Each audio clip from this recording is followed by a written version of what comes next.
who is the teacher I want to be, because I was looking for experience too, just as much Right. as anyone when they break out into whatever field they are. They're hungry for experiences. That's how I was too. I was hungry to Oh, be yeah. everywhere and do it all. And now I have a different hunger. Mhm. I have a different hunger, but that's the space I was in at that time. Yeah. Oh, I totally get that. I mean, when I started teaching yoga, I was working a full-time job. Yeah. So I had to teach mornings, evenings, and weekends. And I was teaching in 5 different studios. So I was running my own consulting business, so I had pretty flexible work hours. But I was driving from the studio to that studio, and different styles and different vibes at different places, doing some karma yoga in the mix there. But it was good for me, like you said, too. You start to learn what kind of space do you want to be teaching in. Mm-hmm. What's your passion as far as a style and an intention for what you want to communicate to your class. And I believe that volume of teaching, I was probably teaching 10 or 12 classes a week. So I got to see a lot of different bodies and a lot of different levels of skill in their yoga experience. And it taught me a lot. I mean, I continually learn a lot from watching students and trying to be really as present as possible. By that, I mean, just like paying attention to like all aspects of what's going on in the class I'm teaching. So no, I get that. And I think a lot of people go through that. And a lot of people kind of land here at City Yoga because they're like, this feels like a school, or this feels like, there's a vibe of broad accessibility and different styles. So so you can kind of explore what you wanted to teach. And I would like to ask you to talk a little bit about this class you were teaching here, or are still teaching for a little bit longer, but sort of how did you come to, wanting to use the different sound and intention, and how did that, I know obviously it came from some of your schooling, but tell us a little bit about that. Yeah. I have a bunch of like little funny points about that. But yeah, one of the reasons I'm so drawn to yoga, and one of my favorite things about yoga, as it's one of the only philosophies that is through experience and experiment.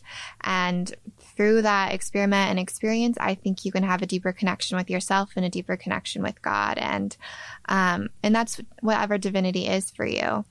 And I have gotten into more of the Eastern practices of really working on the body and working on my mind to feel like I have this deeper connection. And so through this class I was teaching here is through making like a hummingbird noise or a buzzing noise, Brahmari breath pranayama.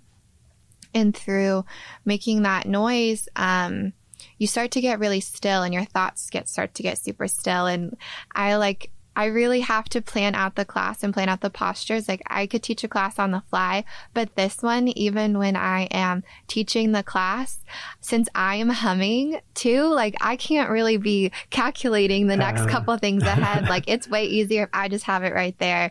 So it really does help to get your mind really still. And it helps to balance out the pituitary and the pineal gland. So it helps to regulate hormones, improve sleep, improve concentration. And then you can drop into a lot deeper of a meditation at the end, because through doing all of that work, through making that noise, through getting stiller, it's a lot easier to drop into meditation. And I've really tried to add in meditation just even a little bit to any of the end of my yoga practices, because I've read a lot of texts in India that really yoga was created to prepare the body for meditation. That's the whole goal of what we're doing, is so that we can drop in deeper. And that part, it doesn't get put on as much here in the United States. And that's something I think we could all use, is getting in a little bit deeper through meditation. And it's just been my goal to continue to like start offering these different practices. And actually, this is a funny thought I had when I was teaching one of my last classes.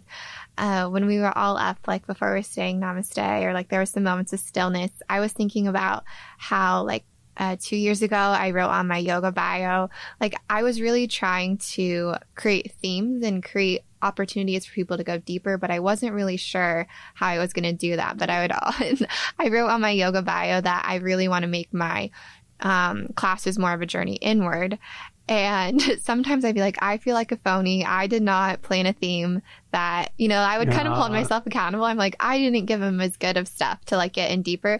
But when I was like teaching this class at the end, I was like, I didn't even know this lineage. Like, I didn't even know this style of yoga existed when I wrote that. But it's funny how now in like full circle, this really is an inward practice that I'm teaching. And like, that's what I had always been called to, is more of the deeper stuff we can get into. Yeah.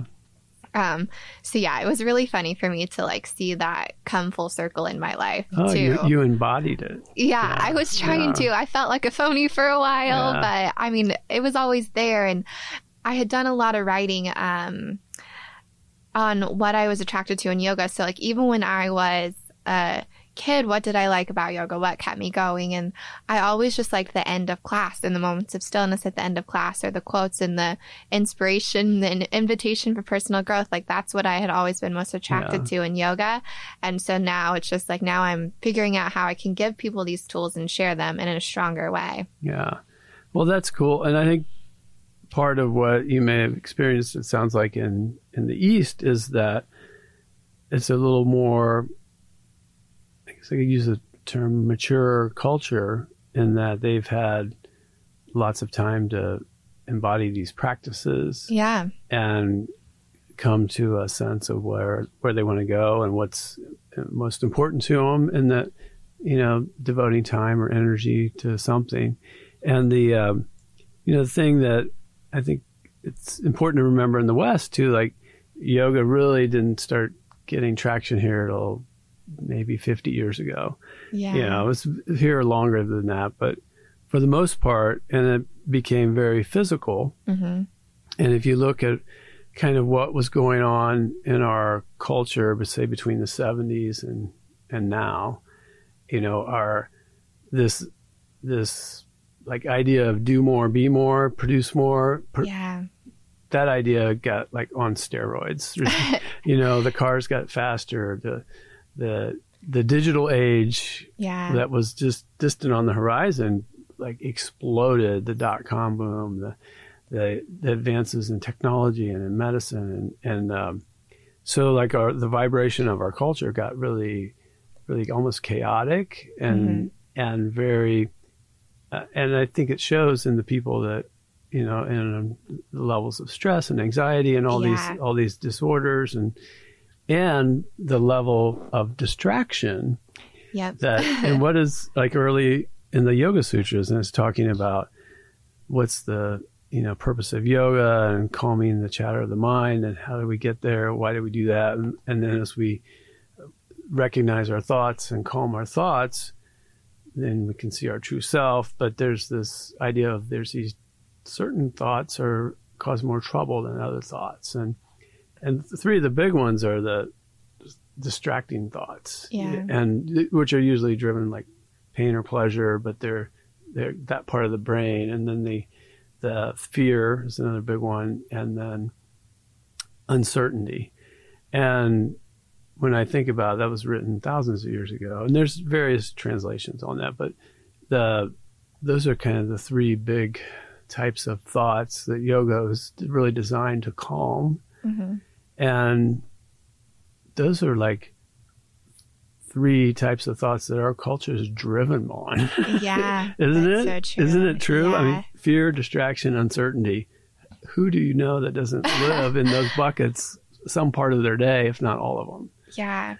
So, yeah. That's something I have thought a lot about from traveling too, is seeing different cultures and seeing even very developed cultures in Europe, in Western Europe too, where they are not as success driven as we are. They are not as, not that all people are, I don't want to say that as a bad thing, but as Americans, we are so success driven and goal oriented, and like we are always doing and being and busy. And other cultures, like they don't have as big as goals. Some people don't have as big as goals. They are happy and they are content having their lifestyle, doing their thing.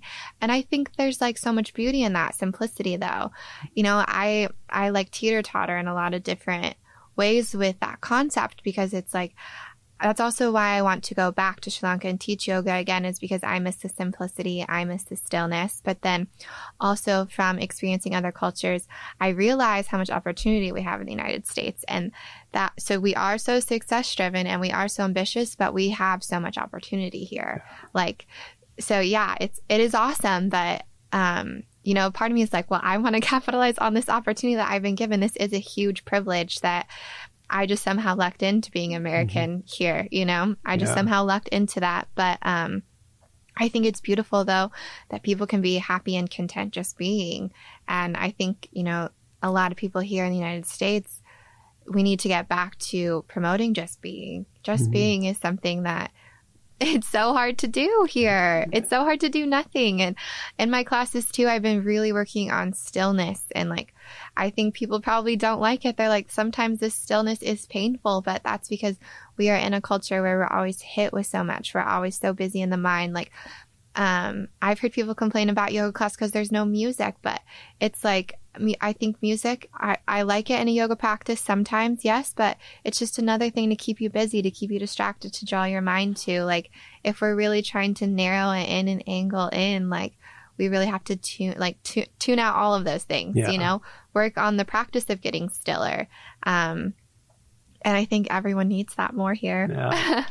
Well, and I get both arguments on the music in a class too. And also, so I think our job as teachers is to bring that moment of stillness and help people come to some awareness of clarity within themselves, depending on who's in there, right? So if you're in a really power-driven, goal-oriented industry, then you go into a quiet room for a yoga class, you may, if you're so into being in this chaotic and busyness of the mind, you'll go insane. It's class. Not an easy flip. But you throw in, some music and maybe a fast tempo, and then all of a sudden, and you have a teacher that's talking about the breath, and then hear the sound of your breath, and then all of a sudden you're in this room, and maybe it's a hot room, or lights are low, or there's incense burning, but there's all these other sensory distractions. Yeah.